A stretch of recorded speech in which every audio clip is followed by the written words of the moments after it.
So I'm Meri, and I started out as a hardware hacker. And so actually when I was 14, I built part of South Africa's first satellite. And so the thing I normally say is like, if you have kids, don't let them do anything cool when they're young. Because I soldered something that went into space when I was 14, and it's pretty much been all fucking downhill since then.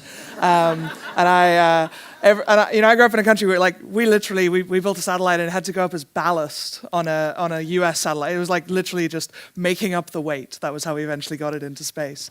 So I'm in awe of folks who actually get to be involved with real space programs. But then, as Hope said, I've lived in Newcastle for a long time. Got moved up here by Procter & Gamble back in 2005 and lived here for ages, and then I now work in London, but really enjoy every time I come back up north, like playing the northern endearment, like buzzword bingo. Like if I've been called pet, flower, darling, and dear, by the time I arrive in Newcastle, I'm like, I'm home, it's awesome. Very much an adoptive Geordie. And yeah, as Hope just said, I'm at Moo now as their CTO. But today I'm mostly here as a representative of intersectional diversity, I think. I am literally the one the Daily Mail warned you about. I'm a woman who works in tech. I'm gay, I'm foreign, and I'm employed, which I think is worse than if I were foreign. If I were an immigrant living off the state, I think that'd be worse, but I have to keep track of the headlines to be completely sure. And I actually have a disability. I've got Ehlers-Danlos syndrome, so all my joints dislocate, so I'm a complete tax on the NHS. I'm really not, I promise. I pay all my taxes, I promise. I'm godless, and my wife is English, so I'm over here stealing your women and your jobs.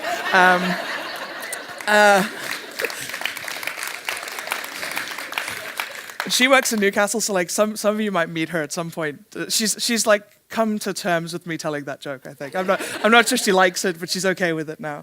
But I grew up in apartheid South Africa, and if anything's going to make you hugely aware of unasked and undeserved privilege, it's growing up where the color of your skin like literally legally determines your value. So when I was growing up, I was white and therefore I could go to university.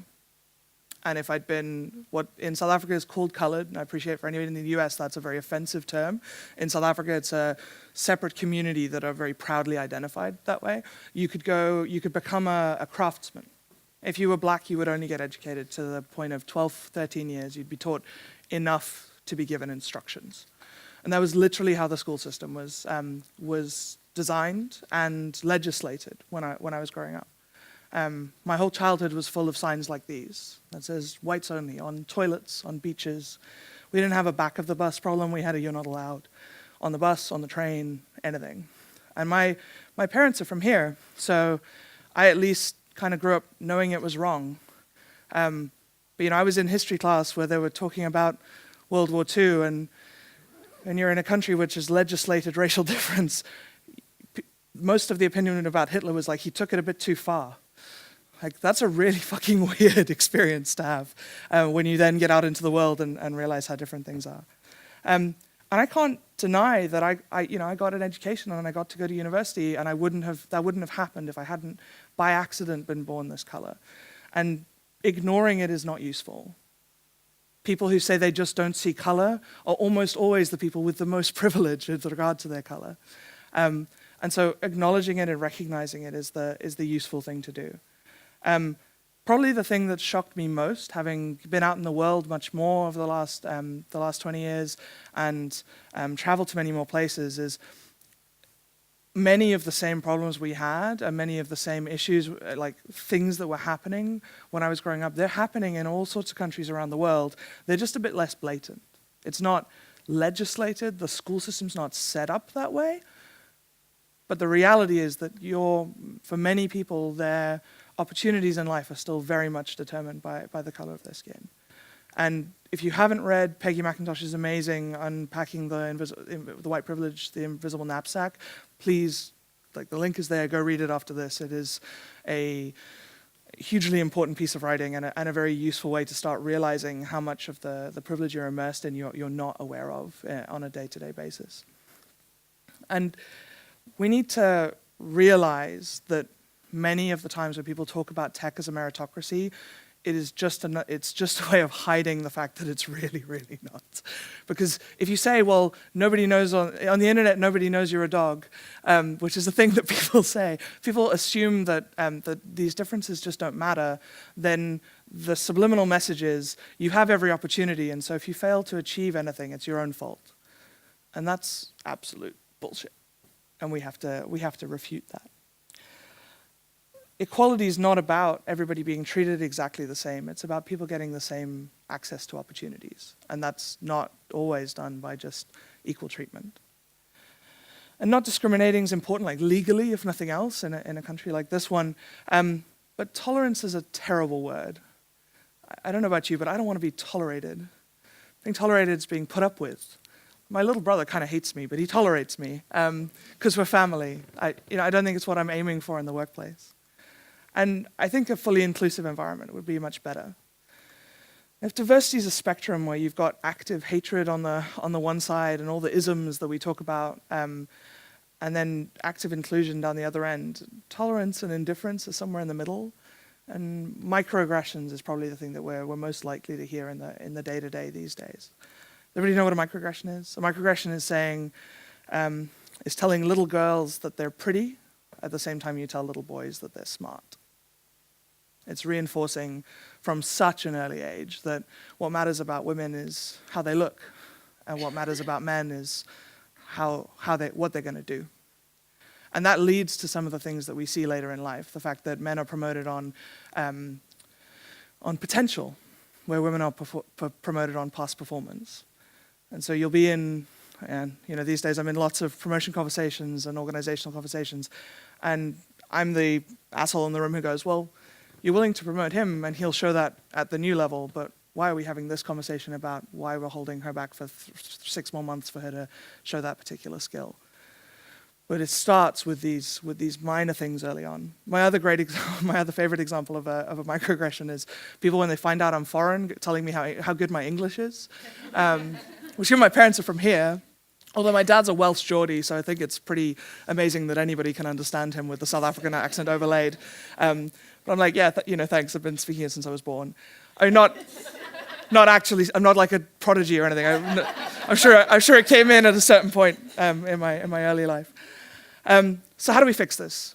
And this sounds horribly asinine and simple, but like we stop pushing people away and we start building inclusive environments. And I think the first thing to admit or accept is that everybody is capable of being amazing. Every role is capable of virtuosity. And I have a personal kind of belief as a leader and a manager, like nobody gets up in the morning and goes, today I am aiming for just south of mediocre. And if I can fuck everybody else up along the way, then my day will be perfect. Like nobody does that. I'm sure like there's the occasional sociopath and they need treatment. But almost everybody wants to be great at what they do. And so if you go with an assumption that everybody wants to be awesome, and then we've just got to make the environment in which that can happen exist. And we also need to stop leveling people out to equal consistent mediocrity. We have to get the best out of how people are different, not try and make everybody the same. We're not interchangeable resource units. And if anybody ever calls you a resource, you have my full permission to call them overhead. Nothing a manager likes better than being told that they're overhead. So instead, let's think of ourselves, we're colors or flavors, or we're better in complement. You don't assemble a great team by finding a bunch of people who are exactly the same. You assemble a great team by finding different complementary skill sets or superpowers, if possible. And so if we need a shift in perspective. Has everybody seen this? I love this. It was never a dress. It was always a cape. And so what if we think of people and roles as a matter of casting? We don't have to round everybody out and make everybody the same shape. We have to create workplaces and organizations and environments in which those differences can be superpowers. Those differences can add rather than taking away. How do we assemble that great team with complementary abilities? How do we respect that differences in demographic and in nationality, all these different things that could have given you a different life till now are a superpower. They're giving you a difference in experience that is valuable in the day-to-day. Anybody who follows me on Twitter knows I have basically become like a Ghostbusters viewing bot at this point. So I had to get some Holtzman into this. And so in order to have the permission to bring different kinds of people into a team, we also have to make an environment in which they can be successful. You can't just go, oh, our problem is that we don't have enough applications. Let's just go get a load more different kinds of people applying and then not change anything about the actual working environment when they arrive into. That's placing a meat grinder at the end of the pipeline, and that's not okay. And whether it's conscious or not, these are the three questions everybody is asking themselves when they're looking at whether they're going to apply for a job, whether they're going to go do this course at university, whether they're going to get involved in a club or society or charity or whatever. They're going, am I expected here? Are people like me expected to be a part of this? I get asked by startups in London quite often to help them with like their diversity problem. I'm like, your website basically has some dudes playing foosball. You don't mention anything about parental leave or pensions on your About Me page. You're giving a very clear signal that nobody with a family is expected here. And they're like, oh shit, no, we have that. You're not sending that message, and so it's not surprising. You're not even seeing the people who don't apply because you're making them unwelcome with the signals that you send. And then they're also asking, am I respected here? Am I gonna be disrespected day by day if I were working here? And can I be myself and be successful here? And so over the years, I've had a bunch of different experiences in different organizations working on this stuff in my 20% time or 140 to 160% time, which is often what it was. At P&G, we moved the tech hiring from being about 20%, 80% men to about 50-50. And being much more inclusive of genderqueer and LGBT and those kind of things as well. And I've done similar work as a consultant for a bunch of companies in London over the past few years. And so here are some things that work, practical things that you can do differently. First is check the signals that you send. Logistics matter, wording matters. People can't really judge you on anything but what you do. You might have the best intentions in the world, but the thing that speaks loudest is your actions. One thing I really like, there's some networks down in London these days that do like afternoon sessions because they appreciate that quite often people need to get home for their outside responsibilities, and so staying at something after 5 o'clock is difficult. And they made a very active point of stopping the event at 5 p.m. and going, everybody who needs to leave, we want to respect your time and respect your other responsibilities and let you go right now. And that it was quite subtle. It wasn't a big blaring thing of like, you all have children to go home to. But it was just a really nice way of making it so somebody didn't feel like they had to make a spectacle of themselves to sneak out the back at the end of that event. Language matters as well. Are you assuming a default? I'll believe that guys is a gender-neutral term when I turn to a room full of people and go, will the guys please stand up? And everybody stands up. It's not the case, right? So use the right terminology. Think about whether you're sending signals that something is different or something is unwelcome. Reduce fear. Increasing opportunities is great. The risk level is different for different people. And we need to think about that and adjust for that as we make things available. We had a problem at P&G at one point that women in technology were saying no to a promotion to senior management.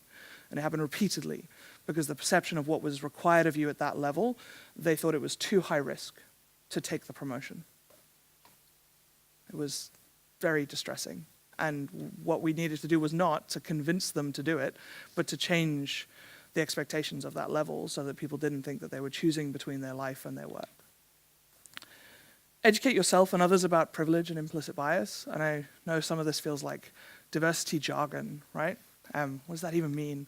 My favorite explanation of what privilege really means is this one from John Scalzi, he's actually a sci-fi writer, and he talks about it being like the difficulty setting of your life. I'm in the minority in a number of ways, but the difficulty setting in my life was way, way easier because I wasn't in the position that some of the kids at school with me were, where their grades were worse in winter because their family lived in a house that didn't have electricity and they couldn't afford enough candles for them to do their homework at night. The fact that I had a bed and warmth and food and light was actually a privilege that I would never, I didn't wake up in the morning going like, well, I'm so lucky. But compared to some of the folks in my class, I was hugely privileged in that way. And so some of it's just about realizing the things you take for granted are often the things that are giving you an advantage. And implicit bias, there's this really interesting work that Harvard's done. There's a test you can go do, which I would encourage you to, because you can't act against your innate biases until you know what they are. And we have to not just, there's this thing that happens where if you just go, everybody is biased, people settle down and go, oh, well, you know, it's fine, because everybody's biased. It can actually make discrimination worse when people just learn more about that kind of those biases that people have. You have to learn what your biases are and then actively fight against them. And you have to do that not just as an individual, but figure out the systems and how they're hurting things. One of those biases is, you know, when you see a small sample size, you judge the entirety. One of the reasons women were saying no to that promotion to senior manager was that they knew that they were being judged. They were the representative of all the other women when they got promoted. And that was sometimes too high risk and sometimes too scary, for good reason. So think about when you're putting someone in the position that they feel like they're not just representing themselves, but everybody. And check if systems are loaded. Organizations that don't have a pitch for a pay rise process have a markedly different level of gender pay gap. It doesn't completely eliminate it, but it would seem that the process of having to go and tell your boss how amazing you are in order to get a pay rise seems to very much favor for men, and in particular men from Western cultures. If you're from parts of the Far East where individual achievement is not really the thing to talk about. What the team achieved together is what you talk about. You are innately, you're fighting your cultural conditioning in order to brag about your achievements. And so we're asking people to pretend to be something they're not in order to participate in that process. So think about whether those systems are loaded, and remember that almost all of these systems, when they are loaded, they're often hurting the shy or the humble guys as well, or the folks from a different culture as well. And you've got to figure out how to make those systems much better. To not reinforce that existing discrimination. This guy called Johnny Clegg, he's from the north of the UK, but spent a lot of time living with the Zulu in the east coast of South Africa.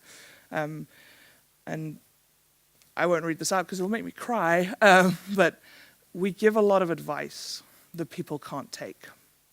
We tell people to forget who they are, forget where they've come from, to eliminate everything about them that's different in order to succeed. A lot of advice reads like, be more like a straight, cisgender American white guy who's happy to be loud. Like, I think there's a very British reaction to American self-help books, which is just like, oh my God, what are you telling me to do, right? We're not able to take a lot of that advice. It's not culturally appropriate here. And when somebody gives you advice you can't take, you have one of two reactions. You kind of run away from it, or you front up into it, right? Like, this one is like my mascot. There's a lot of come at me, bro, in me. And I used to be a bouncer, so I'm terrible at that. But you know, if you give someone advice they can't take, then they can only fight or flight. They can't. They're either going to reject your advice, or they take it and it makes them a little less themselves every day that they're taking your advice. And so we need to give advice in a way that people can take it. We need to value the what over the how. Help people figure out what they're trying to achieve rather than telling them exactly how to do it. Help people figure out how to get done what they want to get done without having to pretend to be something they're not. And that's also about framing guidance altruistically. Tell people to bake more pie rather than steal more pie, and it appeals to a much broader set of folks. One of the big things we did to change the outcome of our internship program at Procter was we changed how we talked about networking. And everybody's ever worked for or with P&G, it's a company where people stay a long time, and so finding the person who knows really matters. There's not like a really easy searchable database of like organizational knowledge. You have to find the people who know. And so learning to navigate the organization and find who will be able to help you is really important. And we used to have a guy who was great, but he was very salesy, and he'd be like, talk to everybody because you never know who might be useful to you. And that didn't resonate, and we replaced it the following year with someone who went, talk to everybody because you're going to spend 10 weeks with us specializing in, like, you're going to do a very specific project that we think is important, but you're going to become the expert in some ways on that area while you're here. So talk to everybody, because you never know when you might be able to help them. And that simple flip around drastically changed how successful the non-Western and non-male interns were that year, and also drastically changed how integrated with the broader community and the company that set of interns were. They were much happier to be out there talking to people because they might be able to help them rather than because they were doing that. And when people can feel like they can be themselves, they can be way more effective. There's a Stonewall stat that you can be 40% more productive if you're not spending energy hiding yourself. Role modeling really matters as well, which I resisted. I was a computer scientist. I was used to being in spaces where it was 85% men until I started doing recruitment events for P&G, and if there was a woman on stage, 100% more women would apply. I used to think it didn't matter, and I realized over time that it was just to me that it didn't matter, and I was different in that way, and that it was actually very, very important. And remember that sometimes, you know, I loved the first talk this morning about, you know, seeing the lion in the mirror. What I find really interesting, we had a session halfway through the internship every year where some brave undergrad who was on the internship program would ask one of the directors, did you always know you were going to be a director? Did you always know you were going to get to here? When you were me, did you know you were going to go this far? And the men always said, yeah, at every stage I looked up and I knew I could do it and I believed in myself when I got there. And the women all said, not always. At some points I took the promotion because my mentors told me I was ready, even when I didn't feel ready. And so some of our opportunity is to be the lion in the mirror for people, to hold that mirror up and go, hey, look, you've got more, I don't know, I'm not going to forget the right word, rough, is that the right thing? Like, sometimes our role is to tell people that we believe in them and why we believe in them. I had this realization and went to the person who I thought was the rising star in our organization and went and much more deliberately told her that she was great and why she was great and how I thought she was basically going to be my boss one day. And she burst into tears because nobody had ever told her why we thought she was good before. She got awards and she got recognized a lot, and she had such severe imposter syndrome. She thought we were about to see through her any minute now. And so the first time somebody actually told her what she was good at and why we valued it so much, it was emotionally overwhelming for her. And so remember to tell people that you believe in them and why you believe in them. And remember that everybody's trying to figure out whether they can be themselves and be successful here. And so I'm out of time, so I'm just going to skip over my summary slide. But remember that all of these things together are small practical things that you can change and you can do differently. And we are responsible for making an environment in which lots of different kinds of people can be successful, not just trying to get more and more people into the pipeline or into organizations. We have to make it a great place to be and a place where people can succeed as well. And people are always thinking about these three questions. Am I expected here? Am I going to be respected here? And can I be myself and be successful here? Let's make space to be awesome. Thank you.